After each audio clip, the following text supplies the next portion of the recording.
Good morning and good afternoon. Happy Friday. We're here with all the news you need to hear before the weekend, so you don't have to worry about it. It's also, I guess, pre-Christmas weekend or whatever. Make sure you get all those gifts in. I think if you're buying gifts now, you're a bit too late, but hey, your last warning. This is the last warning, and then, well, your girlfriend or boyfriend might be pissed at you now. This is the first and only international game show before coffee, a father and daughter podcast where we look up our stories right before the show started. We've just got caffeine in our bodies and we're learning to read and speak live on stream. Let's roll that segue, Will, but first get into today's headlines. Today on Friday's News Dump, Lebanese army agrees to document Hezbollah disarmament. And Ukrainian drones hit Russia's shadow fleet and tanker in Mediterranean Sea for the first time, a source says. Greetings for the United States. Greetings and salutations for the United States, where House Democrats release more Trumpstein photos. Plus, if you use Instacart, they're ripping you off.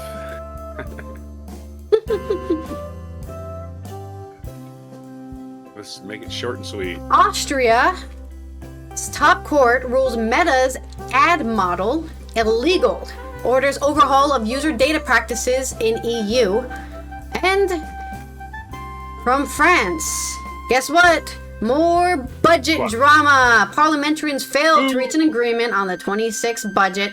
Le Cornu wants to introduce a special law so they can finally get a budget passed in the last 2 years. Oh boy, that sounds typical. Also in the United States, this is kind of a decade-long mystery. We'll say this actually ain't from the United States at all. We're going to talk about the decade-long mystery of the beachy head woman. It's been resolved by DNA study. And in the NFL, we have an NFL star receiver who supposedly made some kind of anti-Semitic gesture. We'll get to the bottom of it, hopefully. Jamie Graham on The Guardian watched Stand By Me with Rob Reiner. Both the film and the man changed his life. In my culture news. We're right on. Almost forgot to say that bit. And it's National Ugly Christmas Sweater Day. I don't have an ugly. You can still get it. It's still time. I don't have any ugly Christmas sweaters, so somebody needs to buy me one, I suppose. It's the third Friday of December 19th, 2025 on Before Coffee.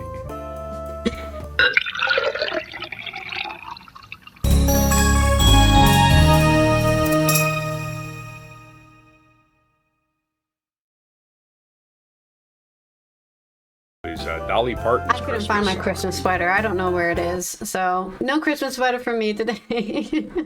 Do you have a video for me, or because I'm about to link you on a video? No, I don't have any videos. Okay, I'll link you on then, because I just thought of Dolly Parton's Christmas song. Sounds good to me. Right there. Also, hello Josh, I saw you checking in with your daily elixir. Good morning. You have one of the world. I have one that says the world's tallest elf. So that's Josh's Christmas sweater. World's tallest elf. That's nice. I like that one. That's me. I usually just say the world's tallest dwarf, right? Or the world's I always call myself the world's smartest moron, and see if anybody can dispute that, right? Get that on a Christmas sweater. You will never get an argument. I gave Robert a Christmas sweater that says "Just do it," like that Shia LaBeouf meme, and it's just do it. That's a great. I saw a comedian do that joke about Nike a while ago. He was talking about Nike. I forget what the joke was, but yeah, that's why their motto is "Just do it." They have 12-year-olds working there. Just do it. Right? That's like that's an adult's response to their child's, "Why am I doing this?" Just do it. Stop asking questions. Teacher. I'll give you something to cry about. Yeah. The curiosity of humanity right there. Let's roll our wheel for our first two stories from me. Wheel time. I'm a wheel and I'm rolling really fast, but I'm gonna somehow land on the same thing twice. It's a haiku. Almost landed on a limerick there. Scary. Ooh, my goodness, haiku. I got to use my brain. How many stories you got? Yeah, good thing I started it. Yeah, halfway done even. I already finished mine ages ago. This is from Lebanon on the New Arab. Lebanon approved a plan for its army to disarm Hezbollah south of the Litani River, about 30 kilometers or 19 miles from the border with Israel by the end of the year, according to Getty. The head of the Lebanon army agreed to document its progress in disarming Hezbollah during talks yesterday on the 18th of December with international envoys in Paris, the French foreign minister said, as Beirut seeks to forestall expanded Israeli attacks. Israel and Hezbollah clashed for more than a year after the outbreak of Israel's war on Gaza in October 23 and November 24. Ceasefire was meant to put an end to the hostilities, but Israel has kept up its strikes, accusing the group of rearming. Yet again, they try to have a ceasefire, but the side that is, quote-unquote, defending itself keeps on attacking people. Fearing further escalation and facing diplomatic pressure from Washington, Lebanon approved a plan for its army to disarm Hezbollah south of the Litani River, about 30 kilometers from the border with Israel by the end of the year. But Israel has questioned the effectiveness of Lebanon's military, and Hezbollah itself has repeatedly rejected calls to surrender its arms. The 18th of December's meeting showed progress in implementing the plan to restore the Lebanon state's monopoly on weapons, French Foreign Minister spokesperson Pascal Canfrerou said at a briefing. Lebanon's army chief Rodolphe Haikal outlined the specific needs of the Lebanese army forces to continue this work. Canfrerou added, he said the officials agreed on the need to seriously document these advances, adding that they were working on this within the framework of the ceasefire monitoring mechanism. Sources familiar with the talks said that they were chaired by French envoy Jean-Yves Le Drian and attended by the U.S. and Saudi envoys Morgan Ortagus and Yazid bin Farhan, respectively. There is indeed this December 31st deadline. Our job is to support Lebanese efforts in meeting it, Canfrerou said, and if it needs to be extended, partners will discuss it. For now, actions on the ground, such as dismantling weapon caches and tunneling networks, must be documented, he said. The ceasefire monitoring mechanism allows the UN peacekeeping force in Lebanon to support the army's documentation efforts in the field, two sources familiar with the matter noted. French contingents are also expected to take part in documentation effort. The participants agreed to create a joint task force to hold a conference in support of the Lebanese army in early 26, the LDC said in a statement. Israel strikes have killed about 340 people since the ceasefire began. That's weird. I thought, why is Israel allowed to break international law? According to the AFP tally of health ministry reports, Israel has maintained troops in 5 border areas of southern Lebanon that it deems strategic. So, we love war escalation over here in Israel land. Give me a haiku about that. Oh, wow, you're still... Oh, boy. I'm not ready. You have another story? I do have another story, but it's just a short. Okay, well, maybe I'll finish it while you're reading the first part of it. Because I can't count letters for some reason. I mean, syllables. Have you tried using your fingers? Okay. 1, 2, 3. That's the only way I do it, ever. So, yeah. Read the next story, yeah, because I'm still in this. All right, my next story is coming out of the Mediterranean because Ukraine has said they finally struck one of Russia's Shadow Fleet tankers after all this time. This from Sami Terajima on the Kyiv Independent. Ukrainian drones, this is correct. Ukrainian drones struck a tanker in the Mediterranean Sea belonging to Russia's sanction-busting shadow fleet, a source in the Ukrainian Secretary Service, SBU, said on December 19th. The attack, first of its kind, is the latest in Kyiv's new campaign targeting Russian oil tankers. In a new unprecedented special operation in neutral waters more than 2,000 kilometers from Ukraine, Russia's QENDIL tanker, or Quendil tanker, sustained critical damage and can no longer be used for its intended purpose, the source claimed. I hope that doesn't mean there's a bunch of oil or gas, natural gas, just flooding into the ocean. A video shared by the source shows a series of explosions on a vessel that the agency identifies as the tanker QENDIL. The Kyiv Independent could not independently verify the video or the claim. Moscow has not reacted to Ukraine's alleged drone attack. Both sides rarely admit setbacks in the war because you don't want to give a morale boost to anyone, right? The Russians did hurt us. The Russians are morale boost. Russia uses this tanker to circumvent sanctions and earn money that finance the war against Ukraine, the source told the Kyiv Independent. Therefore, from the point of view of international law, the laws and customs of war, this is absolutely legitimate target for the SBU.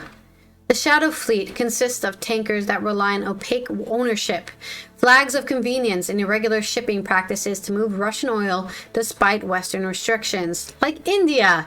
Or I think there was even a place from Lithuania or something, right? There's ships from all over the world that are paid by Russia to transport their oil. Because you can't attack an Indian ship. You're going to start a fight with India, right? But they're claiming, hey, this doesn't actually matter because they're bypassing sanctions.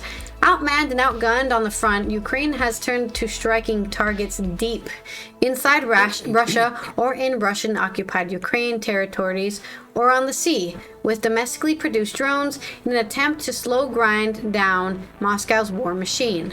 Ukraine has recently ramped up its attacks on Russian tankers, with the SBU claiming to have struck 2 sanctioned Russian oil tankers, Kairos and Virat, off Turkey's Black Sea coast in late November. The SBU said on December 10th that it used Sea Baby naval drones to strike an oil tanker from Russia's Shadow Fleet in the Black Sea, claiming that it had critically damaged the ship.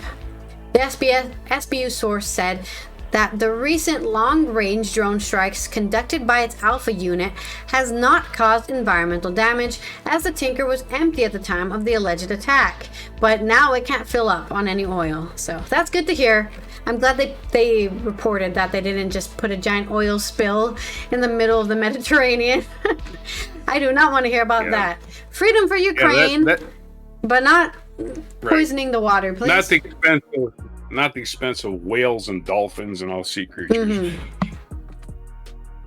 who depend on clean water. Last time whales caused an oil spill was never, so it ain't their fault for sure.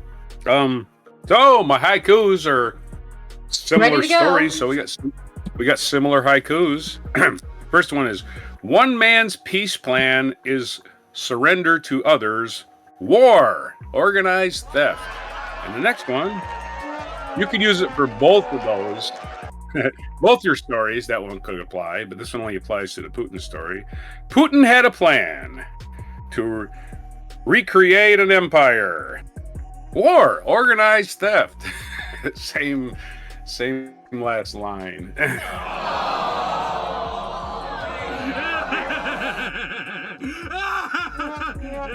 why war.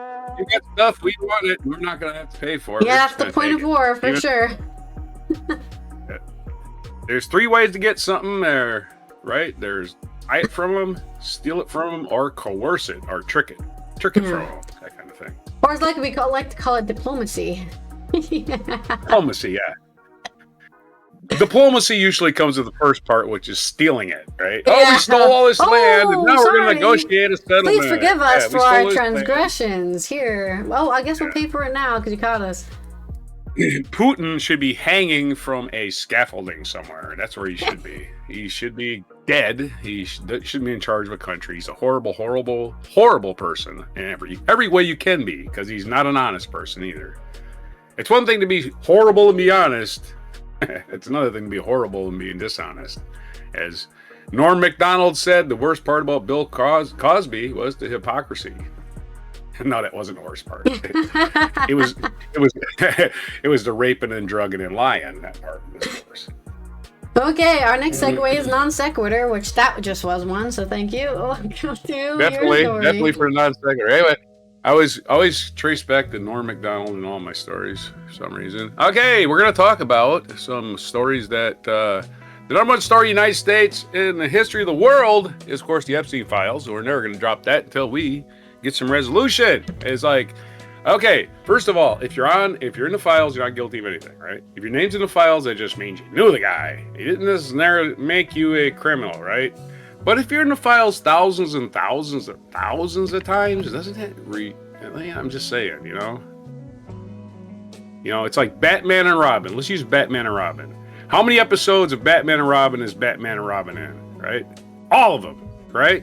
There's no episode of Batman and Robin without Batman and Robin. However, the Riddler's in there, right?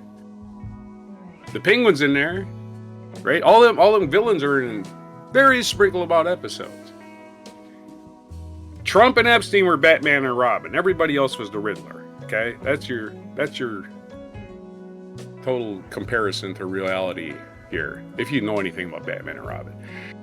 AP News has a story. House Democrats release more Epstein photos. Stephen Groves. House Democrats released several dozen more photos Thursday from a stake of convicted sex offender Jeffrey Epstein, showing his association with the rich and famous, as the Department of Justice faces a deadline to release many of his case files to the late financier by the end of the week. The photos released Thursday are among the more than 95,000 that the House Oversight Committee had received after issuing a subpoena for the photos that Epstein had in his possession before he died in a New York jail cell in 2019 in the custody of Donald Trump, by the way. Congress has also passed and President Stinky the Clown has signed a law requiring the Justice Department to release the files in Epstein. Let's give Trump absolutely no credit on this. He had to, because if he would have vetoed it, it just would have been overridden the Senate and the House immediately, because only one person voted against it. Anyway, the Stinky the Clown signed the law requiring the Justice Department to release the files on Epstein, his longtime girlfriend and confidant, Ghislaine Maxwell, I guess I pronounced her name. Anticipation of what those files would show is running high after they have been the subject of conspiracy theories and speculation about his friendship with Trump, former President Bill Clinton, and former Prince Andrew, and others. Of course, Bill Clinton's not been accused of anything in this thing, right? We have never heard anything about Bill Clinton doing anything, but we get Bill Clinton admitted he'd been on his plane. It's like really hard to hide that. House Democrats have already released dozens of photos from Epstein estate showing Trump, Clinton, and Andrew, who lost his royal title of privileges this year amid scrutiny of his relationship and a wealthy financier. The only person to be punished so far besides Ghislaine Maxwell, right? And he really can get a punishment, because if you're going to punish me by giving me a cottage in the countryside, I'm signing up for it. Okay, that's my punishment. I get a cottage in the countryside. Ooh, no, not me. I go on a cottage in the countryside. Make it stop. Anyway, the photos released Thursday showed Epstein cooking with Sultan Ahmed bin Salam. We know he's a piece of shit. And Dimitri, we don't know. We have no idea he's a piece of shit, but probably is, right? Sultan? Who gives Sultan? Sultan of Swing is the only one I care about. The photos also include the billionaire Bill Gates and images of the 2011 dinner and notable people and wealthy philanthropists hosting a non-profit group. The committee made no accusations of wrongdoing by the men in the photos. Of course they didn't. They're just pictures. What are you supposed to do? You're supposed to surmise a whole bunch of things from pictures? Maybe not. But if you have thousands and thousands of pictures of the same two guys, and they're both Trump and Epstein, and one of them's dead and died in Trump's custody, I think we can put these things together, right? It doesn't take a genius to figure out that they were buddies. You know? I mean, I'll just read the story. There were also images of passports, visas, and identification cards from Russia, the Czech Republic, Ukraine, South Africa, and Lithuania with personally identified information redacted, as well as photos of Epstein with women or girls whose faces were blacked out. The committee has said is redacting information from the photos may lead to the identity of victims being revealed. Obviously, you want to black out the innocent victims in photos. Rep. Robert Garcia, the top Democrat on the oversight panel, said in a statement that the new images raise more questions about what exactly the Department of Justice had in its possession. We must end this White House cover-up, and the DOJ must release Epstein files now. Because we're going to get them today, supposedly, but they're going to drib and drab them out in little... my thing is, the Department of Justice is corrupt. They're just going to do it whatever order they want to do it in. And probably leave a lot of shit out, and the Congress is going to go back and try to subpoena the records again, because they're covering up. They're covering up for whoever. I don't know who they're covering up for. Probably Trump, probably rich billionaires, probably both, probably all kinds of people are covering up for. Who knows what their motives are? But what's wrong with the truth, everybody? What's wrong with that? Truth is very easy. You don't have to explain it away. So what's your what was it, a non sequitur? Yes. My non sequitur would be, it would be very interesting if they do reveal some big person in these papers, but it's somebody they don't like. How big? And I don't know. I don't care. Clinton, whatever. Somebody they don't like. Yeah. Right? I wouldn't be surprised if that's what happens, right? Whoa, we found somebody we don't like in here. Let's make sure not to redact that and redact everything else. Yeah. I guarantee you, if Clinton was all over these documents, they would have been released a long fucking time ago. A long time ago. The reason they're being suppressed is because over it. They were best friends. My lord. This is so hard for people to understand. I completely agree, because I feel like if you don't like somebody, you would want to, drag them through the mud as soon as possible. I've known about Donald Trump since the 80s, right? The early 80s, probably. My opinion of Donald Trump has always been he's a lying, slick con man. That's always been my opinion. It's never changed. It's never been proven wrong at any time. The number two thing I learned about him is he's a dog. He'll jump on anything. He's J.D. Vance with a couch, in other words, He's the same guy. So those two things to me have always been true. I don't know why people have trouble believing them. I don't. I never have. Of course he is. Why would you think otherwise? I have no idea why people think he's anywhere but a scumbag. He's always been a scumbag. He's never not been a scumbag. I think that I guess the issue is that we made that kind of person into like a media cliche, and then it's like, oh, that only happens in movies. No, there's real people like that. Like the Harvey Weinstein character. That's a character in movies all the time. Some sleazy guy who says, sleep with me and I'll give you a job. That's become a cliche. It's like, wait, there's people who really do that in real life? Yeah, the cliche is based off of something that's actually happening. It's not made up out of my imagination. I didn't imagine the worst person ever. They exist. They're out there. And they're doing it. In the background. They're being the worst human being ever. Yeah, again, rich people to me are just cardboard cutouts. I don't really have any envy or connection to them. They live a life I could never experience. I mean, even Bill Gates, they say is made himself the world's richest billionaire. No. He was wealthy enough so he could spend his formative years sitting in a Sandia Labs in New Mexico, where they were making all the stuff that he made money off of. Yeah. Real high-speed computers. That's how he was all into that shit, because it was right in front of him, because he was privileged in life. And he knew people at IBM, and he didn't even own Microsoft, which is called DOS at the time, Digital Operating System. He didn't own it when he sold it to IBM. He didn't. He went to IBM and said, hey, I got a digital operating system for home computers. And they said, really? Yeah, I'll sell it to you. And he didn't even own it yet. Then he went and bought it, and then he sold it to IBM.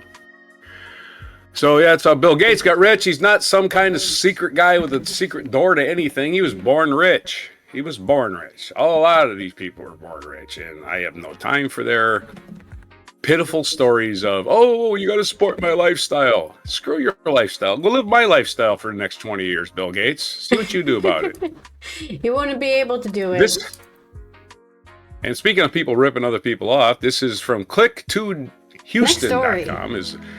Yeah, the local TV station has the story because national news blows a lot of times. Why you might pay more than your neighbor for the same exact grocery item. This is from Amy Davis, and I mean from the same store too.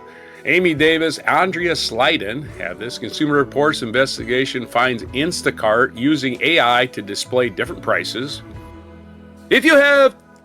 If you pay to have your groceries delivered, you already know you're paying a premium for the convenience. But a recent investigation reveals the price you pay may be far different than what Instacart charges someone else for the same item for the same store.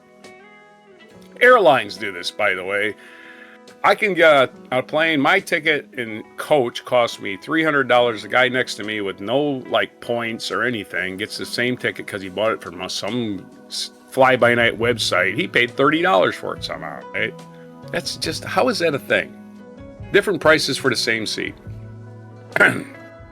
Two investigates Amy Davis explains why this pricing nonsense is happening. Consumer Reports investigation found Instacart using AI to display different prices to different consumers as part of a pricing experiment at several big chain stores. What's an experiment? We're ripping off people. It's an experiment. The investigation found that the Instacart uses artificial intelligence to conduct widespread pricing experiments at major retailers, including Albertsons, Costco, Kroger, Sprouts Farmers Market, and Target. The investigation discovered significant price differences across some household items, such as Skippy peanut butter, ranging from $2.99 to $3.69. Wheat Thins. Oh my God, peanut butter, it costs that fucking much? It's fucking peanuts. Literally. That's all it is. Anyway, Wheat Thins, $3.99 to $4.89. Crackers and peanut butter. Holy crap, the cheapest meal you can ever have is not even cheap anymore. I just want Cheerios cereal, $7.34 to $7.99. That's not a big variance. Based on typical household spending patterns, these price variations could result in additional costs of approximately $1,200 per year for a family of four. Money you could use for something useful besides just adding to their profit margins for a bunch of corporations that don't give a shit about you. Consumer Report shows Instacart acquired AI company Eversight in 2020. Acquired, not required. They acquired AI company Eversight, which my experience with AI is completely bogus crap, and now offers pricing software to retailers as an optimization tool. The company claims that technology can increase grocery store sales by 1 to 3% and boost profit margins by 2 to 5%. That's right, margins. That's what all companies care about. Profit margins. It's not how much money we spent. It's not how much money we took in. It's the difference between the two. That's where we make our money. The investigation revealed that the Instacart systematically tests different price points across large groups of consumers, typically adjusting prices in 10-cent increments. Oh, they ain't gonna notice 10 cents. We will on our bottom line when they add up. Yeah, that theory is 10 true. cents for one customer. 10 million, 10 cents, that's a lot of money. Yeah, if you're ripping people off, they don't even know it. Oh, peanut butter for shit, I'd be outraged if I was buying peanut butter for $2.99. I'd be outraged. I'm like, peanut butter. It's freaking peanuts. You take your peanuts and you put them in a blender, and that's it. That's all that's happening here. $4. What? It's peanuts. Literally. I mean, peanuts is what we use in America for slang for, you're not paying me, you're paying me peanuts. So that's what I'm saying. It's peanuts literally. Instacart told Consumer Reports only 10 retail partners use the Eversight pricing tools. The company declined to name them. Okay. So Instacart is like, okay, why won't you name them? The company insists that the customers in pricing experiments don't pay more on average. On average. Okay. Well, I'm glad I'm being averaged in with all the people that didn't get ripped off. That really pleases me. I don't know what the fuck that even means. It doesn't matter. You ripped off one customer. You know what? I was shoplifting, but I only shoplifted at one store. So on average, I only shoplift a few times a month or something like that. What kind of logic is that? We broke the law, but on average, you really don't break the law. Okay. That's like the bank robber gets arrested for robbing a bank. Well, what about all the banks I didn't rob? It makes no fucking sense. However, Consumer Report findings challenge this assertion, which is complete horse shit. Average. Don't be averaging me getting ripped off in with the people he didn't rip off, okay? However, Consumer Reports findings challenge this assertion, showing consistent price variations averaging 7% across multiple test baskets. While Instacart denies using personal data for price setting, experts warn that technology could evolve into surveillance pricing. I guarantee you this absolutely exists in banks. So why can't any other company do it? Banks do this. Well, we got a 3% interest rate. Cool, 3%. And then you send them your information. Well, you don't qualify for that 3%. We can give you a 19. Why would I borrow at 19? I go work on a glory hole before I borrow at 19. Seriously, dude. In Czechia. Yeah, right. Without knee pads. Anyway, while Instacart denies using personal data for price setting, we did already. Okay, experts recommend compare prices across different platforms. Check in-store prices against delivery service prices. Beware that convenience store may come with hidden costs. Or convenience may come with hidden costs, obviously. Consider alternative delivery services or in-store shopping when possible. If you're old, call. There usually is Meals on Wheels in your world, right? Meals on Wheels, charity. They operate worldwide, although, the federal government decided they're not worthy cause. I think they also support veterans, though, don't they? Well, Meals on Wheels for old people that can't get out. And if you're old, don't call Instacart. They're just going to rip you off. Meals on Wheels will go get you the items. Sometimes Meals on Wheels doesn't even charge you for the food. But they're also there for the right reason, right? Because if you're on Instacart, you're probably there to get paid, right? You're just there to get money. So as quick as you can fill your cart and send it over, the more jobs you can do, the more money you can get, right? If you're working on commission, you're going to make a lot of mistakes. And because I think, for example, right, Rick, who's a fellow streamer, he was talking about how they substitute vegan meat for a pot pie. It's like, okay, first of all, I was looking for vegan meat, so you failed on that. Second of all, how am I supposed to use a pot pie in my recipe where I needed just meat, right? Like ground meat. I can't just put the pot pie in my spaghetti bolognese. That's not going to work. So it's like, how do you fail so much on delivering an item that I needed? I would say the people that are cooking their own meals are never using this, right? If they're going to the trouble of cooking their own meals, they're probably going to pick out their food, right? Yeah. I would say. You think? I would, yeah. I mean, come on. I mean, these are people that can't get out, usually. They just can't. So, and there's definitely a component of laziness in there, for sure. But the lazy people, I'm just sorry. If you're lazy, you're lazy. You didn't check into it. But a lot of times, you can't go anywhere. And that's the problem. People just don't have time to go to the store for like an hour. They're working. They're always working. So they just order an Instacart. I'm at work and I order my Instacart during lunch. And when I get home, I can pick it up. Kind of thing. Instacart delivers it, man. I guess you could pick it up at the store, but why if they're going to deliver it? That makes no sense. All right, well, I guess that's the story. I'm just thinking of different ways that people get involved in Instacart, I guess. I think you did your non sequitur already. We can debate it for a while. Well, my non sequitur was also, actually, you reminded me of this idea, right, that when you go to your bank and you transfer money, there's always a transfer fee, and sometimes that transfer fee is like 98 cents or something.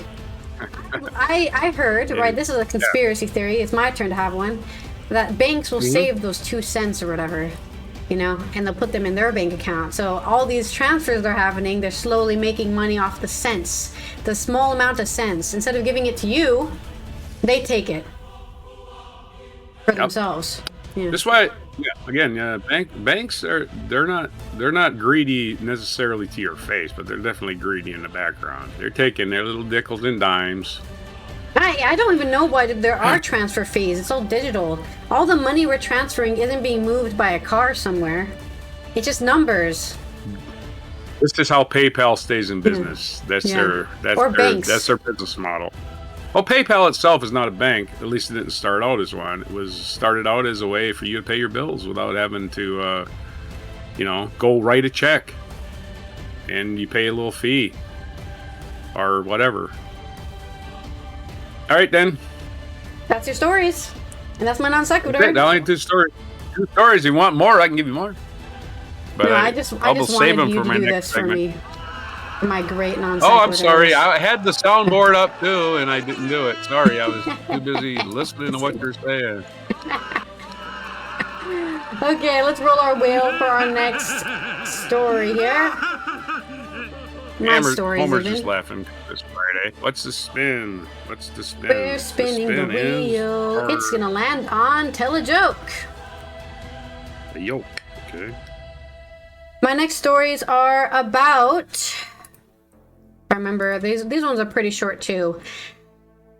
Austria has decided Meta's ad model is illegal, as in the ads they're showing you on Meta in Europe, they shouldn't have been allowed. This is from Leo Marchadon on Reuters. Coming out of Austria's Supreme Court has ruled that Meta's personalized advertising model is unlawful. The court said yesterday on the 18th of December, requiring the company to provide EU users full access to their personal data within 14 days of a request, in a decision that sets a legal precedent across the bloc. The ruling orders Meta to disclose not only raw data, but also detailed information on its sources, recipients, and purposes. The court found Meta violated the EU's General Data Protection Regulation by collecting user data from third-party apps and websites and processing sensitive information without specific, informed, unambiguous, and freely given consent for personalized advertising. So let's say you log into an account with your Facebook, because sometimes they let you do that. Right? They say, oh, log in with Facebook, so you don't have to make an account. You log in with Facebook to Instacart, let's use that as an example. I can't think of anything right now. And they say, oh, this person on Instacart really loves buying peanut butter. Really loves buying peanut butter. We're going to give them peanut butter ads on their Facebook so that they buy more. And that is against the law according to General Data Protection Regulation in the EU. You have to let people know by signing up with Instacart, you're giving Facebook access to your Instacart information so that they can make ads on Facebook for you. Okay, you need to be told you're doing that, because if you don't know you're doing that, I just assume at this point. I don't trust any companies. I just assume, oh great, they're gonna know everything I've done today because I've been on the internet, you know? I clicked a link, Google or Facebook or freaking, I don't know, TikTok. They already know. Clicked on a link. We acknowledge the court's decision on this long-running matter and are reviewing the ruling, a Meta spokesperson said. The case was brought by Austrian privacy activist Max Schrems in 2014 and has taken 11 years to resolve, involving 3 Austrian Supreme Court decisions, 2 EU Court of Justice rulings. It is enforceable throughout the EU by the plaintiff, meaning that depending on the country of enforcement, non-compliance could result in daily fines or even a prison sentence for the relevant decision makers at Meta. Privacy advocacy group Noib, founded by Schrems, told Reuters. The court ordered Meta to cease processing sensitive user data, such as the political views or health status, dismissing the company's claims that this was not technically feasible. Don't cover the political views. All you have to do is tell your algorithm to look for the words like them, I don't know, far right or immigrants or any of these important climate, any of these important political buzzwords, and then you know their political view. It's not possible. Health status. Had to go to the doctor today. They said I have a kidney stone. You know, these are things people say on Facebook. So you do know their health status. Sorry, I'm laughing at Mark Zuckerberg jokes. Yeah. Go ahead. I don't believe them, right? The idea that they are not able to collect that data. Yeah, we're not mining your previous information. Ones on the use of personal data without explicit consent. Platforms like Facebook or Instagram have huge influence, for example, via pushing political views on users, Skirm said. The decision makes clear that Meta must not use such user preferences without explicit consent by each user. The Meta spokesperson said that the case pertains to practices from over a decade ago, which probably what got Trump elected, by the way, noting improvements to the company's privacy measures, including investments exceeding 8 billion euros. Hey, we spent a lot of money improving how we're using your data, so you can't fine us anymore. The Austrian Supreme Court said in its statement that its assessment was based on the situations as it stood in 2020, 5 years ago, not a decade ago. So only 5 years ago. It's a British. So it's still happening 5 years ago anyways. The spokesperson said Meta no longer uses sensitive data for ad personalization. Bullshit! And disputes the court's findings on third-party data. EU users can now use Facebook and Instagram for free with personalized or less personalized advertising, or subscribe to avoid data usage for ads. Please don't give them more money. In December, EU antitrust regulators approved Meta's proposal to use less personal data in this pay or consent model. The court ordered Sherm's €500 or $587 in damages. It was all about the changing the law, right? It's not about making money, right? That's why he was like, whatever, give me $500. I don't care. I'm making sure that we make sure Facebook isn't stealing data and then using it to turn you more far right or something. Noy stated this figure, set in 2014, predates the GDPR enforcement and suggested users today might receive a higher compensation if they want to sue Meta for sharing their data without their permission. This is reported by Leo Marchandon in Gdansk and edited by Mila Nisi-Prusak and Kristen Donovan. So, there is your news on Meta in Austria. So my joke, I had the joke I wrote a few years ago about Mark Zuckerberg. It was a meme I posted, actually. Is it? Okay. Meme, but I remember it. Yeah, so the picture, if you can picture, is a mom singing to the little girl is in bed at bedtime. She has a little book and she's singing a song. He sees you when you're sleeping. He knows when you're awake. He knows if you've been bad or good. And the little girl interrupts. Wait, Mark Zuckerberg's coming to town?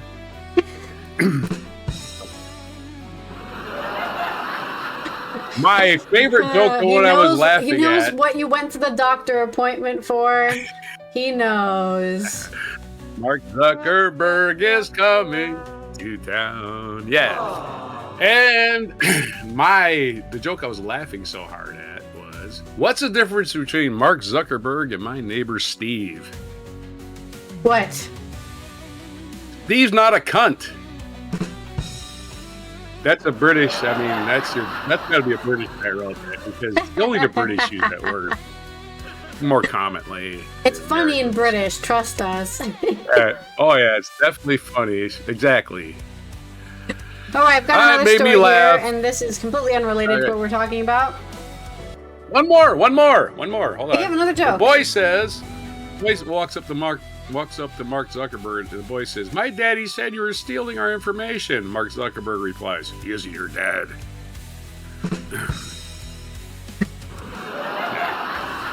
Darth Vader-like, correct? Okay. Anyway.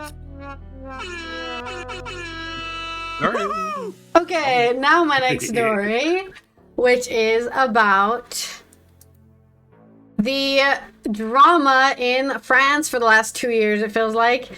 The budget. They are going to have to force through another budget because the far right and the far left are not agreeing on anything, which that makes sense. They're both radicals on the opposite side of the political spectrum, so they're not going to agree on anything. But to be fair, they're disagreeing with two different things, right? The far right wants stuff about this, and the far left wants stuff about this, and they're getting neither of these things, so they're working together to make sure the budget never passes. This is from Liberation and AFP. The 2026 budget will not be voted on before December 31st, which is not good because you kind of need the budget before you start the next year. Members of the parliament and senators meeting in a joint committee to try to find a compromise version of the budget quickly realized today on the 19th of December that it was impossible to reach an agreement. AFP learned from parliamentary sources. In a statement, the General Rapporteur for the budget, Philippe Juvin, LR, that's his party, said he had taken note of the lack of agreement on the joint draft for the 26 finance budget bill that could be adopted in the same terms by both houses of parliament. Consequently, the joint committee held today was inconclusive, he observed. Since the rapporteurs are unable to present us with a draft proposal, there is no need to begin the examination of the articles. said the chairman of the committee, Eric Kukurel, LFI, according to a parliamentary source. From now on, the Council of State will present with a special draft law, reports Sebastian Lorca News Entourage, a law allowing the continuity of the state and in particular the collection of taxes before a resumption of budget discussions at the beginning of the year. Because don't worry, we may not know what to do with the money, but we're still collecting it. We will still be taking taxes. Where are they going? No fucking idea. On Twitter, Sebastian Lorcanu deplored the lack of will to reach an agreement on the part of certain parliamentarians and announced that he would be meeting for Monday the main political leaders in order to find the conditions for a solution. The budget, however, will return to Parliament. Philippe Juvin is continuing his work now in order to bring together the position of all parliamentary forces in preparation for the second reading, according to his statement. So there's my shorter story. Sorry that was way shorter than I thought it would be, but it's really more of an update because this has been going on for, I think, 2 years, at least since 2024's budget. They've been not able to pass one on time because they keep arguing about the same shit. And I don't know, they're trying not, because they're centrists, they can't make a side, right? They can't say, we sided with the leftist, or we sided with the right. We have to, they have a hung parliament, I believe, actually. That's the problem. They need both the left and the right in order to make a budget, but they can't get the far left and the far right have a lot in common. The far left and the far right have a lot in common, and one of the thing they have in common the most is they're not pragmatic. They want idealist ideas that don't fucking exist, and a lot of times never existed. They're right? stubborn. So, the middle is called the pragmatic middle. They're people that compromise. The people that go, you can't have that because that's bullshit, or you can't have that because pie in the sky. Let's do something we can actually do. So my joke is having to do with semantics and pragmatics. And the question is, answering the semantics of a question but ignoring the pragmatics. Interviewer says, could you give me an example? Me, yes I could. I answered your question without even faulting you. All right, here you go. The semantics of your question, could I give you an example? And I said, yes. That's what you asked. You didn't say, give me an example. You said, could I give you an example? So that's me explaining. In case you don't know what semantics and pragmatics are. Semantics is a thing where you get arguments all the time on the show. Oh, yeah. So you definitely need to be about semantics on this show. I mean exactly what you used it in that context. And okay, I think it does. And then we're arguing over that instead of the actual point. Yeah, exactly. Semantics is what you do in a weak argument, by the way. Semantics is what you do in a weak argument. I'm not really a stickler for semantics usually. Because it's just like, did you understand what I was saying? Yes. Okay, then that's the end. We don't need to make sure we're accurate. The only problem I have with semantics is sometimes that pronunciation of a word changes the meaning. And, you just said something else. Yeah. I can't give you an example. Let's roll our segue for your stories now. Right. I'm the wheel, and it's rolling over to Bad Pun. Because the word colony, right? The word colony has a room, but if you as a meaning, colony. But if you said colony, you'd be talking about somebody's colon, wouldn't you? So it's totally a different meaning. I really hope you don't mix those up. We're gonna colonize that country. Really? How's that work? These two stories from this week: the decade-long mystery of. What, I'm sorry. You just got a spin. I gotta write this down, otherwise I'll forget. What'd you get? Bad pun. Puns. All right. Decade-long mystery of a beachy head woman resolved by a DNA study. This is archaeologymag.com. Dario Radley. For over a decade, a Roman-era skeleton uncovered in southern England has been the subject of a debate surrounding migration identity and the limits of archaeological science. However, a recent study suggests the so-called beachy head woman, which is not a song by Neil Diamond or the Eagles, was not an immigrant from afar, but rather a local woman from Roman Britain. So nothing at all, just an ordinary citizen who lived there for 2,000 years or whatever. The remains, which date back 2,000 years, were rediscovered in a box located in Eastbourne Town Hall in 2012. A handwritten label indicated the skeleton had been recovered near the cliffs of Beachy Head in the 1950s, although there is no excavation record of this event. Radiocarbon dating later showed the woman died between CE 129 and 311 during Roman rule in Britain. The initial scientific analysis focused on skeletal measurements, suggesting a possible sub-Saharan African origin. The hypothesis gained considerable public attention to the point that it was incorporated into museum displays, featuring this woman as one of the earliest known Africans found in Britain. Follow-up unpublished DNA work suggests a possible Mediterranean origin, including a connection to Cyprus, but the genetic data available at the time were fragmentary and inconclusive. The new study, led by London's Natural History Museum, working on collaboration with University College London, used advanced ancient DNA sequencing that was not available a decade ago. Makes you wonder about the DNA thing they do now, right? It's like, have they really perfected this? They know some things, but they don't know the whole picture. I don't think they really do. But there's a rush to have information, so people will just settle on whatever's good for now. By extracting a much larger quantity of high-quality DNA, they were able to place her ancestry within the broader Roman-era genetic framework. The results show that DNA is most similar to that of individuals from rural southern Britain during the Roman period and to modern populations from England. There are no traces of recent sub-Saharan African or Mediterranean ancestry, so that theory shot straight to hell. Isotope analysis of her teeth and bones indicate that her early years were spent on the south coast of Britain, and her mobility patterns were similar to those of other local individuals from the same period.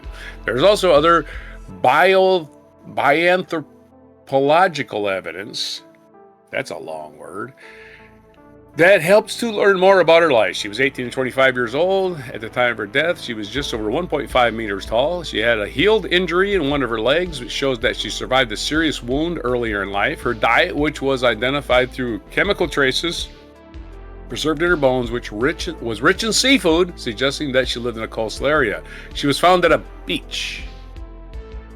I'm just saying that. I mean, yeah, I suppose. I mean, she was found in a coastal area, therefore she probably lived in a coastal area, at least went there quite a few times. Of course, I mean, seafood, she you can just swept out to sea and then landed on a beach, you know, like she was on a boat. But her diet, but they determined that her diet was rich in seafood, so, nah.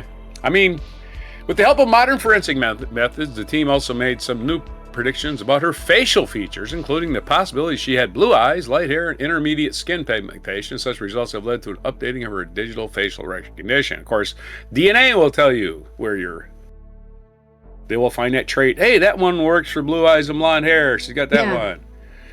But it's more than a historical myth. Trace it. Right, and it probably helped her see underwater. Maybe. So catch fish. But it's more than a historical mystery that's been solved. It also highlights how scientific interpretation can change the methods improved. The Beachy Head woman's history has been transformed a distant migration story to much more than a local narrative, providing a more accurate vision of life in Roman Britain. In case you wanted to write a book about it, there you go. There's another clue. There's your story. Let's have us a pun about beachy-headed woman. Beachy head woman. My first pun is, if you can't beach them, join them. That's your new puns. We're breaking out new puns now. If you can't beach them. Or as she said, life is a beach, right? Life is a beach and then you dive. Right, exactly. I bet you her name was Sandy. And everyone knows, without a beach, you have no porpoise. Bring them, more puns. And that's all my puns I have for you today. Do you have another story? I have another pun. I bet you they combed through all the remains before they found her. Beachcombers. All right, one more story about, supposed anti-Semitism. We can call it just about anything, Sammy. They're cheapening the word lately because, you criticize Netanyahu, you hate Jews. I'm like, huh? What? Do I criticize the football coach? Do I hate white people? That doesn't make any sense. I criticize the quarterback. Do I hate black people? It makes no fucking sense. That argument is asinine. So let's see if this really is anti-Semitism or just some Your guy. word of the day, asinine. Asinine. NBCSports.com. Mike Florio, I know very well. He's actually a pretty good reporter. He doesn't give a flying. You know what? If anybody doesn't like him, which is my kind of reporter, even though he's a Vikings fan of all things. Anyway, after Thursday's 38-37 barn burner against the Seahawks, Rams coach Sean McVay, they lost the game, by the way, to the Seahawks. 38-37. I kind of wish I would have stayed up for that game. Sean McVay was asked about the topic that dominated the day, not the game, the use of anti-Semitic gesture by Puka Nacua during a midweek live stream. Puka Nacua, one of the top receivers in the NFL, by the way. I don't think he understood the totality of some of the things McVay said. I think he issued an apology. I know this guy's heart, and for anybody that was offended, terribly sorry about that. I know he feels that same exact way as a young boy. That's a great kid that's continuing to learn about, just the platform that he has. I love him. We're going to continue to put our arm around him and help him learn and grow, but we never want to do things that ever offend anybody. I know he feels that same way. We always want to make sure that he continues, we always want to make sure that we handle ourselves with class, learn from it, put my arm around him, and continue to educate our guys. I love this team. I love his heart. I think he's going to continue to grow and mature, and I think I'm going to be right there with him and continue to help to do that. Of course, if he was a backup, he would have cut him immediately. I was just going to point that out. Oh, that guy, he's a scumbag. He's out of here. This guy catches 10 passes every game. We got to adjust to him, right? I'm just joking, of course. There were some things that came. Let's do this again. There were some things that came up with you address it and you keep it moving. I think most importantly, you never want to offend anybody. I know that's where his heart is as well. That's a football coach talking. Sorry for all the bad grammar. McKay also was asked whether he was aware that Nacua tried to bring the host to the live stream into the team facility. I don't know anything about that stuff, McKay said. They came on our property. McKay was then told that Nacua explained to the live streamers that the boss man wouldn't allow them to enter. It wasn't me, McVay said. Wasn't that a distraction? No, it wasn't a distraction at all, McKay said. Do you think his play showed that he was distracted? What does playing football have to do with being distracted? Here's the thing. Anything's going on in your life, you can still play football because that's where you feel comfortable. Playing football is not how you play is no reflection of your personal life. Not necessarily, anyway. Even if it didn't impact Nacua's career best performance, it definitely became a distraction for the organization. It clearly distracted from McVay's press conference, which he cut short when the questions pivoted back to Nacua after McKay had addressed replay review's decision towards Seahawks, a 2-point conversion after an on-field ruling the play had failed. Asked whether conversations were held to solve the issues Nacua was created this week, McVay said, "Oh yeah, it's going to get fixed. Trust me on that. He's responsible. He's respectful. I'm going to continue." Okay, that story was poorly written because I don't know what the guy did.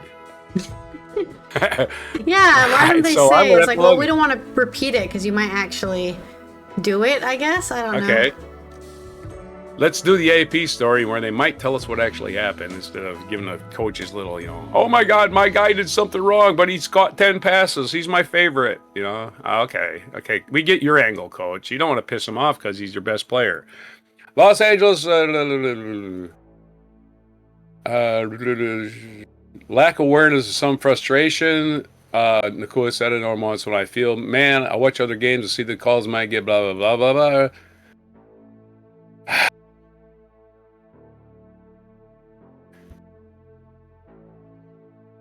I had no idea it was anti-Semitic. I deeply apologize. Nacua appeared earlier in a live stream earlier this week, hosted by internet personality Aiden Ross, who suggested that Nacua perform the gesture as a touchdown celebration. The football player said he would and demonstrate how it looked. Nacua's comments on the live stream, what is the gesture? I don't know what the gesture is. We keep acting like something happened, and I don't know what happened. Okay. News media not even telling us what happened. That I have no idea what this is. I don't know what gesture he made. Maybe you can find it, because neither one of these stories. Maybe AI can just tell me. Just tell me. Former Los Angeles wide receiver Putin coach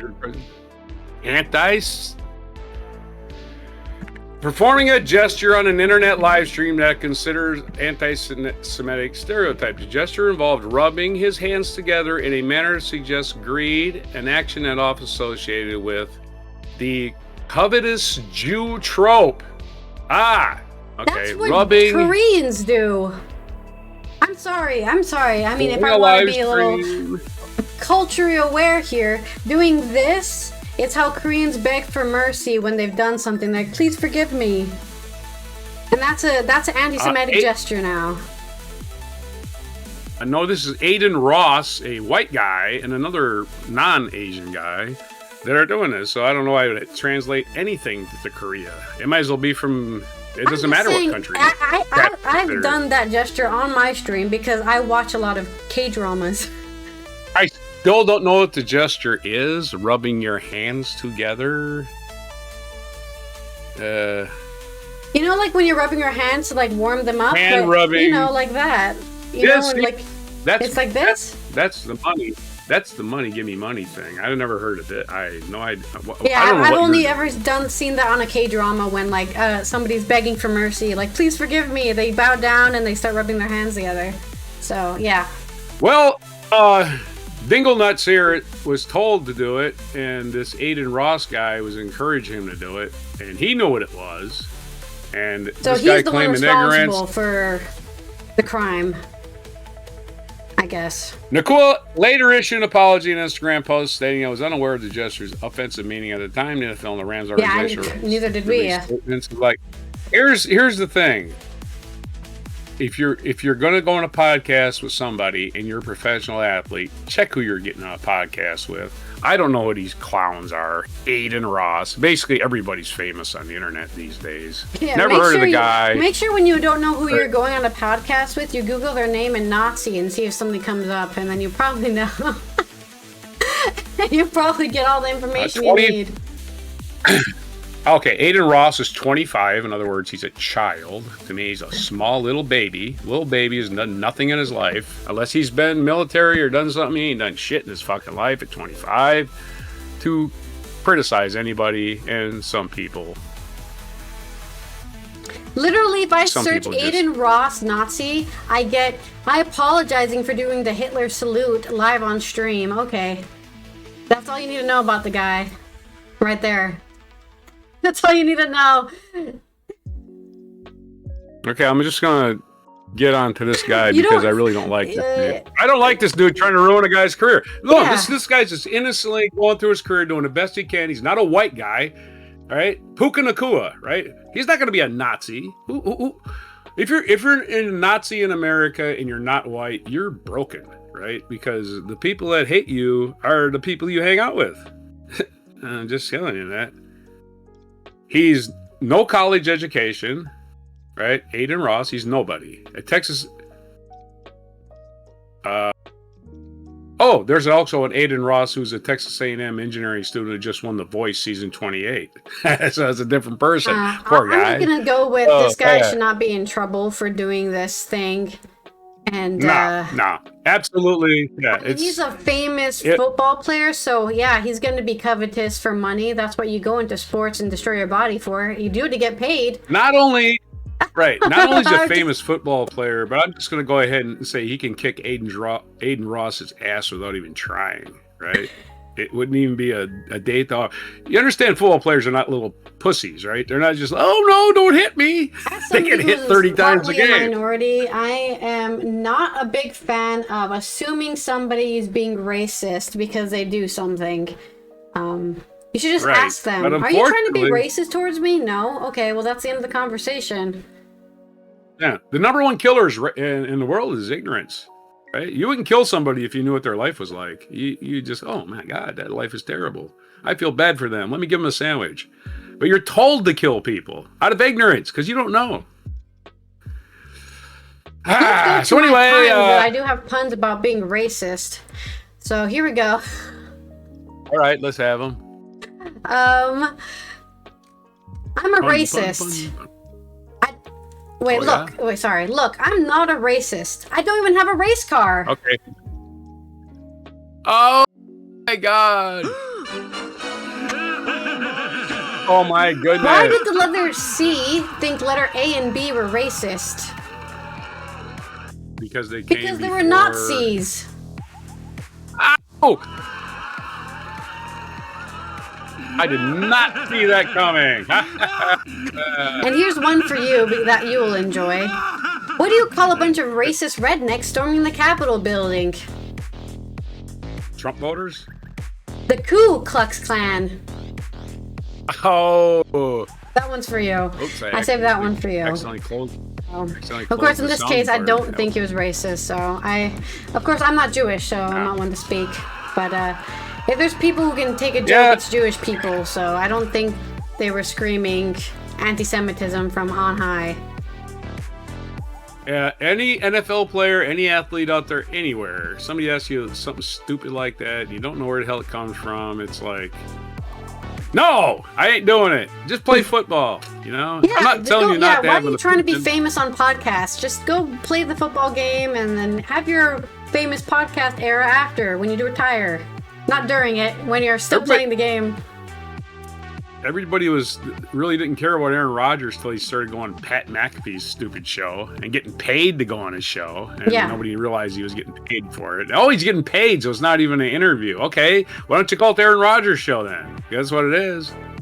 So nobody tunes into Pat McAfee when Aaron Rodgers is on to listen to Pat McAfee because he's an idiot. He was a punter, right?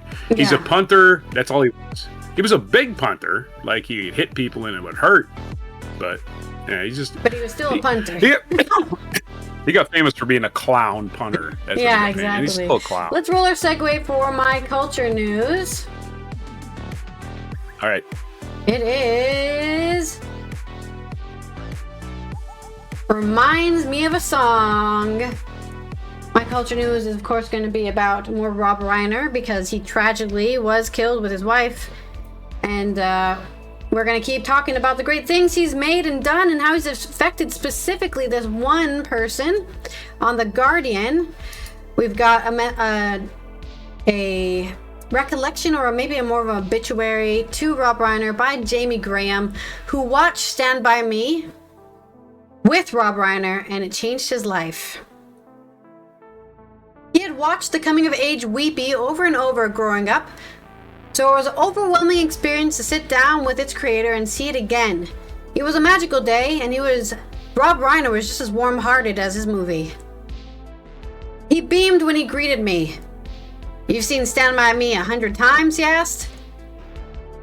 Jamie nods sheepishly. "Then you probably know it's better than I do."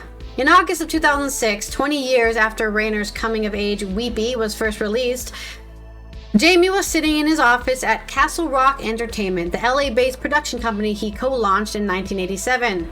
Oh, sorry, Rob Reiner co-launched. I don't think Jamie was there. On the walls hang posters of Reiner's beloved movies. This is Spinal Tap, When Harry Met Sally, The Princess Bride, Misery, A Few Good Men. But Jamie's attention is fixed on a modest TV as Stand By Me begins. In Beverly Hills, they were there to write an anniversary article for a film magazine. But it's also a pinch you moment. As a teen, he'd watch Stand By Me on loop, identifying with 4 protagonists: fragile wannabe writer Gordy, Will Wheaton, tough but sensitive Chris, River Phoenix, wild-called Joker, Teddy, Corey Feldman, and put up upon Vern, Jerry O'Connell, as they share their grief, insecurities, and mistrust of adults. Okay, Jamie never hiked up miles of railroad track to eyeball a dead body, but his friends were everything to him.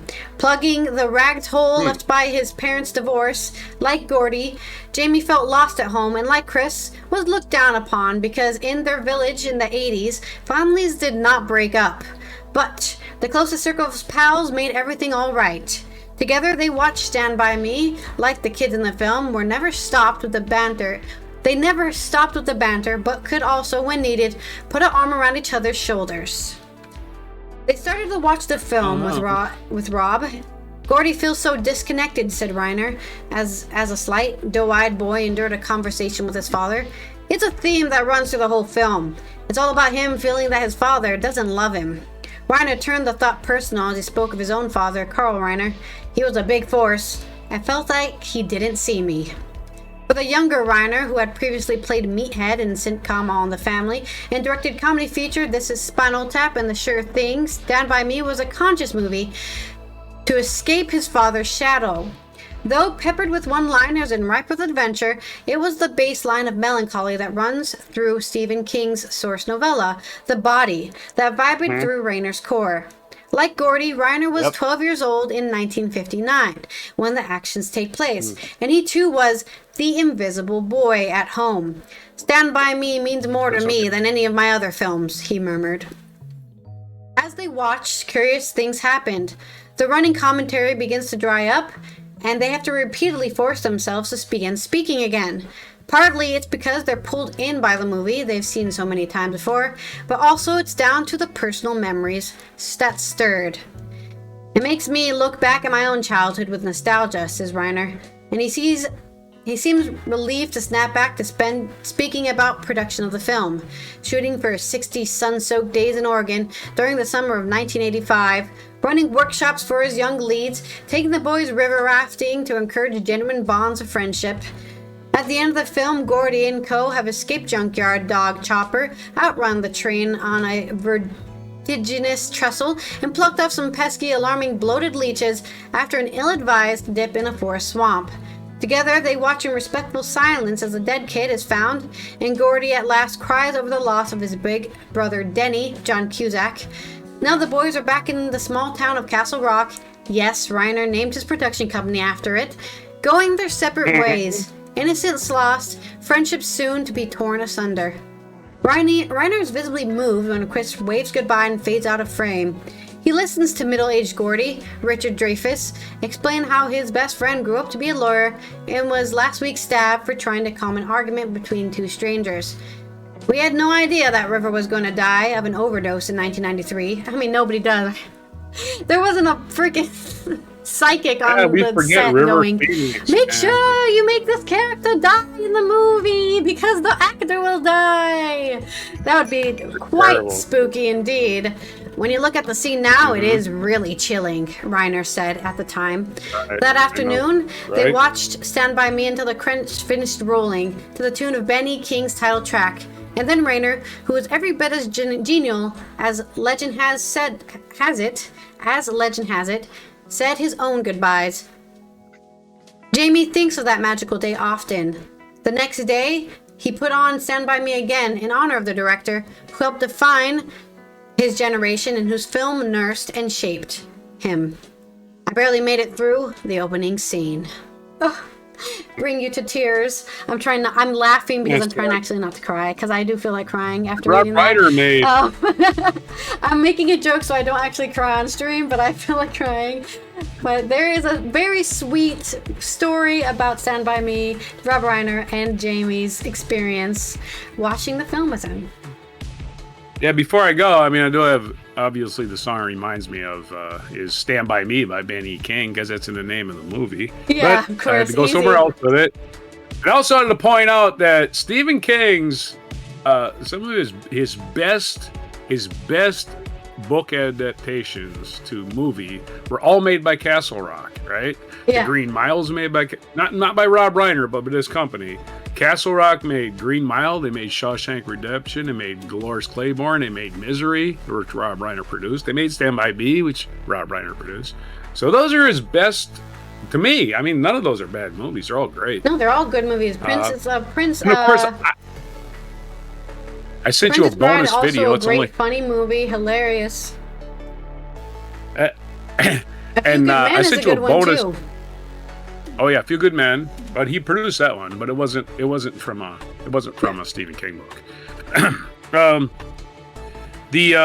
The one it reminds me of, and I sent you a short clip, so you might want to download it real quick. Maybe you can play it. It's only 1:07. You want me to play this right now so that we can hear it? Sure. Remind us up for the people that don't get this reference, right?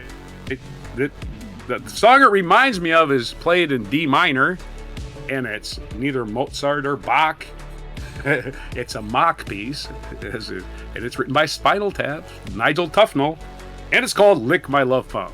So if you've never seen the movie, you will not get that reference. But if you have, the song it reminds me of is "Lick My Love Pump." So if you want to play that video, alright, I'll try to play it here.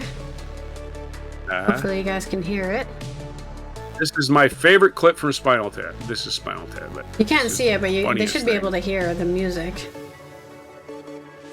Yeah. Oh, they can't. You can't put the video up yet.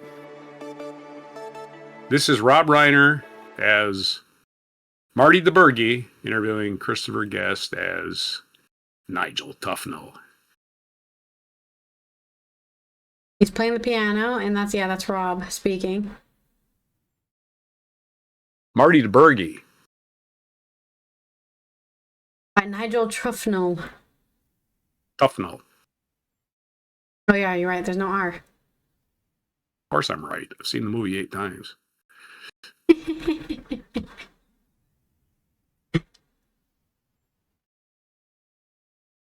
No, maybe nobody can hear it. I'll have to put it in later. You can't give me a video like that. I have to do a bunch of stuff. Nobody can hear it. It's fine. Really? I can't just slide it in like that. I'm not able to do it like that. No, anyway, he goes on to say D minor is the saddest key. And it's a Bach Mozart piece, kind of a mock piece. And he plays it in Marty DeBurgi. I can't even do that. Nope. Rob Reiner's Marty DeBurgi says, why'd I do that? What's this piece? What's this piano piece called? And he says, "Lick My Love Pump," which is like the funniest thing in all. Oh God, I shouldn't have done that. I've destroyed. Anyway, let's do this day in history, and we'll just go on to the next thing because I tried to challenge the technological capabilities of the show and failed miserably. This day in history, we'll do a spin. Wait, we have to roller spin. Move here. on to Give the me next a sec. thing. Okay. Hopefully, you can load the next video before I'm done. I don't know. There's another video I need to do. What's going on? Yeah, I sent you a video earlier. Yeah, forget to lick my love pump. Okay, I was like, I didn't get that. I didn't get another video after that. Okay. No, you got one earlier. Another non sequitur from me. I think I'll re-roll because I already did non sequitur today. Yeah, I would leave it if I were you. You don't want to do more work, do you? 1777 is accurate metaphor and simile. All right, take us away. Almost 250 years. In 1777, around this time, during the American Revolution, General George Washington, remember him, led 11,000 regulars to take up winter quarters at Valley Forge on the west bank of the Schuylkill River near Philadelphia, which was occupied by the British. Philadelphia was occupied by the British. 1910, Jean Genet, a social outcast turned writer who became a leading figure in French avant-garde theater, was born in Paris. The theater of the absurd is what they called it, which isn't life absurd. I think it is. 1915, singer-actress Edith Piaf was born in Paris. She'd be 110 today, whose interpretation of the chanson made her internationally famous. She sang a lot of things in French. 1946, the Viet Minh, a Vietnamese independence group founded by Ho Chi Minh, launched a guerrilla war against French forces in Vietnam in response to the French naval bombardment of Haiphong several weeks earlier that had killed thousands of civilians. Of course, Saigon, which is in Vietnam, is now known as Ho Chi Minh City. 1966, the United Nations General Assembly endorsed the Outer Space Treaty. Tried enforcing that one, right? An international treaty binding the parties to use space only for peaceful purposes. That's before they knew about Stinky the Clown, who wants to start wars everywhere to distract from the fact that he's just a recalcitrant criminal. 1971, the sci-fi drama Clockwork Orange, Stanley Kubrick's adaptation of a novel by Anthony Burgess, had its debut, its world premiere. The critically acclaimed movie's violent and sexual explicit scenes proved controversial, and it received an adults-only rating when released in the United States, even though I saw it on... it was a really violent movie. A Clockwork Orange. Malcolm McDowell as the absolutely insane Alec. 1974, Nelson Rockefeller was sworn as the first vice president of the United States to never appear on a presidential ballot. Think about that one. Nelson Aldrich Rockefeller was sworn in the 41st president of the United States, succeeding Gerald Ford, who had been elected to the presidency following resignation of Richard Nixon. How did he get a job? Because House of Representatives voted him in. Ford got approved as president by the House of Representatives after Dinglenuts resigned. They pardoned old Nixon, and the House said, "We want a liberal Republican," and they got the most liberal Republican in the entire world, Nelson Rockefeller. 1997, James Cameron's Titanic, a drama about the doomed ocean liner, starring Leo DiCaprio and Kate Winslet, premiered. It later became one of the highest grossing movies of all time, and boy, was it gross. In 1998, the U.S. House of Representatives impeached Bill Clinton for getting a Hummer in the Oval Office. In 2012, Park Geun-hye became the first female to be elected in South Korea. She also became the country's first Democratic elected to be removed from office 5 years later as she was impeached. So it's impeachment day, everybody. Woohoo, impeachment day. First we had a new vice president because Nixon was a crook. We had an impeachment because the Republicans couldn't handle how popular Clinton was. And I have no idea what happened in South Korea. No idea. I'm not in South Korea. I've actually never been there. I had a chance to go when I was in Okinawa. I could have been 2 weeks in South Korea, but I said, I don't want to just... All they did was camp out in the bushes. That's all they did. It's like, I don't want to do that. I got a nice warm, air-conditioned barracks here. Why would I go out there?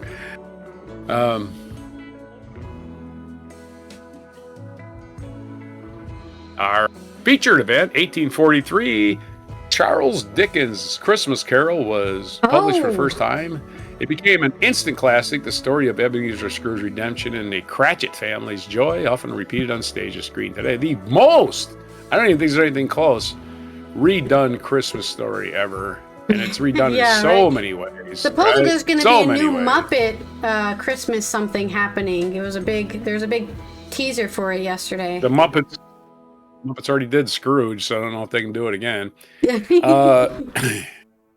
Carter G. Woodson, I almost said Charles Woodson. American historian Carter G. Woodson was born on this day, 1875, in Virginia, New Canton, Virginia.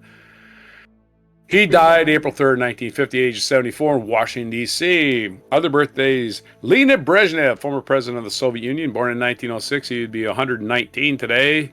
Leonid of the giant eyebrows that had a personality of their own. It said that you saw Leonid Brezhnev's eyebrows enter the room 4 minutes before he did. 1915, Edith Piaf, birthday. Cicely Tyson, American actress, born 1924. She'd be 101. Reggie White, the late great Reggie White, Green Bay Packer great, Hall of Famer, born in 1961. He died an untimely death, unfortunately for him, really early in the century. Reggie White, as they called him, the minister of defense, because he was a minister, and he would punish people and then forgive them afterwards and ask for forgiveness. I'm sorry I hurt your arm today. Please pray with me, he would say. 1980, Jake Gyllenhaal, American actor, was born. So you know what that guy is. He's that really weird-looking guy who gets a lot of acting because that's the way he looks. He's good-looking. He was a villain in a Spider-Man film. That's right. Everybody's good-looking to their mom, right? And our national days today. We have National Underdog Day. Not the comic strip where, he's always rescuing that girl. If you ever saw Underdog, that was actually a pretty good comic. That was pretty funny. National Oatmeal Muffin Day. National Ugly Christmas Sweater Day. I don't have ugly Christmas sweaters. I don't own any yet. I'll have to get one. And National Oatmeal Muffin, that sounds good. And it's National Hard Candy Day, which that's big about Christmas. You get those another big thing things you don't want to, like our maple candy. Another thing you want to suck on. You don't want to chew on hard candy. Just stuck to your teeth, just leave it there and wait for it to dissolve. It's just going to pull your fillings out. Anyway, there's your stories, your haikus, your jokes, everything for Friday, December 19th on Before Oatmeal Muffins and Hard Candy. Just like the holiday season, it's all sweet around here. And there's your simile and metaphor. We will thank you everyone for being here for the Friday news dump. Let me check out if we have any international UN observances, because we got to make you aware that there's shit going on and the UN wants you to tell you about it. There is nothing today, but tomorrow is International Human Solidarity Day. That's right. Most of us, if not all of us, are humans. Looking at you, Zuckerberg, we know you're not a human. And it doesn't let me click what it is, so it's giving me a 502 bad gateway. So I don't know what the day's about, but it's probably about celebrating our differences and, being peaceful and not killing each other over stupid squabbles and religious reasons, and celebrate how we're all different and we're humans and we belong on this planet. And I'm staying here. I'm not going to Mars. It's also World Basketball Day on Sunday, which in 2030, the sport is recognized as an important enabler of sustainable development, because like all sports, it gives kids something to do other than, getting into a gang or doing drugs or causing mischief around town. They're going to the basketball club, they're going to the YMCA, they're playing some basketball, and maybe even making a career out of it. Meeting friends, meeting people, meeting their future wives and husbands, all thanks to the game. So celebrate basketball. And I've got a quote here from Michael Jordan that says, "I can accept failure. Everyone fails at something, but I can't accept not trying." So that's how you should feel about basketball. I think another famous phrase somebody says is, "Every shot you don't take, you miss." I forget who says that one, but yeah. Of course, Michael Jordan is the famous degenerate gambler, and that's just logical gambling too. No matter how much he loses, he keeps trying. He's got to at least try to see if he can win.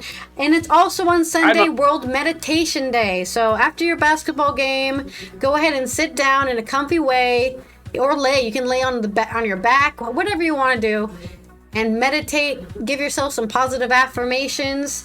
According to archaeologists, meditation dates back to 5000 BCE.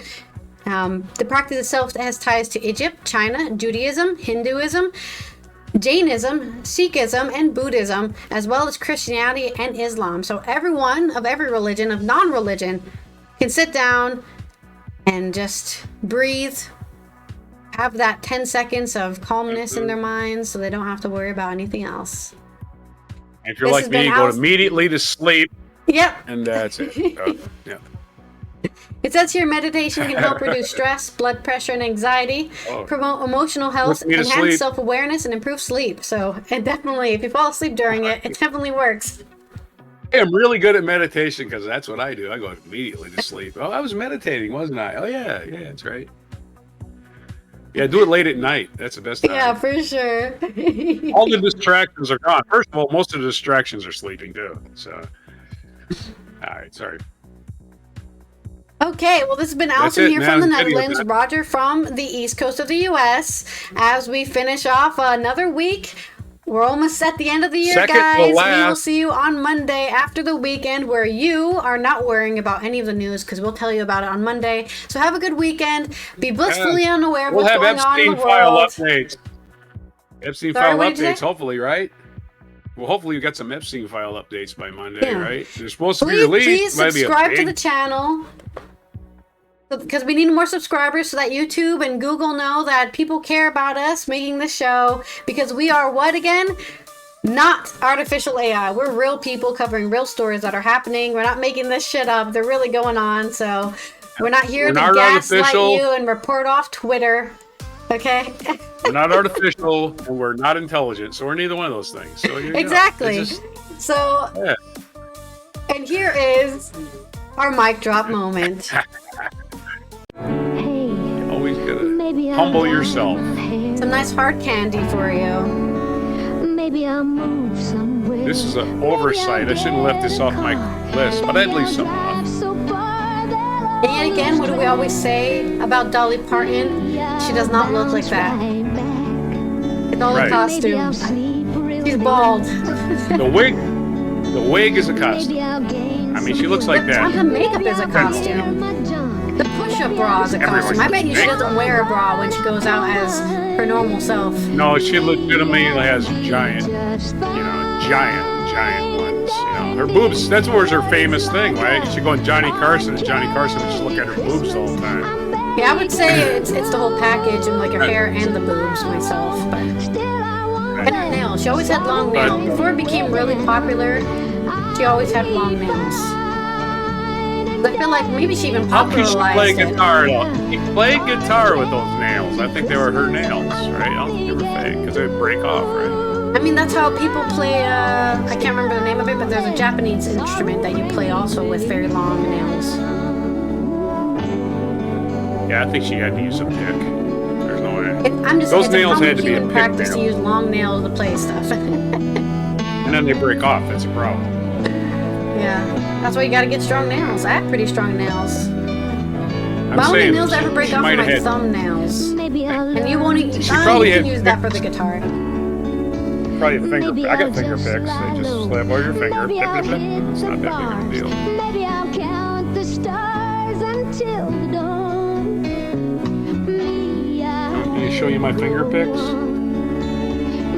It's interesting that they just have her walking around in like this empty concert hall or something. This is a special TV special, I believe. Oh, it's live. This was Dolly's TV special. Oh, okay. Or maybe it's not live. Pre-recorded. It doesn't sound live, The music but it is, could be. yeah, there's no microphone near her, and that's not on her. It's lip sync. Yeah, I remember that being a thing, like the Christmas specials where it's like, hang out with your favorite celebrity. It's still our Special. thing. It's still our thing. They never stop. I don't know, but I think it did stop. Does it still happen? Well, Andy Williams doesn't have one anymore because he's dead. Bing Crosby doesn't have one anymore. But people do have Christmas specials. Yeah, I mean TV shows do. Like Graham Norton has a Christmas special, but I just mean like specifically like come hang out with Allie Raj, the Christmas special. We don't. Right, with our special guest, Burl Ives. We'll have 20 people on the show, and they're gonna come out every 20 minutes, and then the whole couch is gonna be full of 20 people, and they're all gonna sing a song at the end, and then they're gonna say Merry Christmas. I'll do that on Christmas. I'll have a Christmas marathon while I pay. Christmas carols, everybody. Thanks, Dolly. Dolly.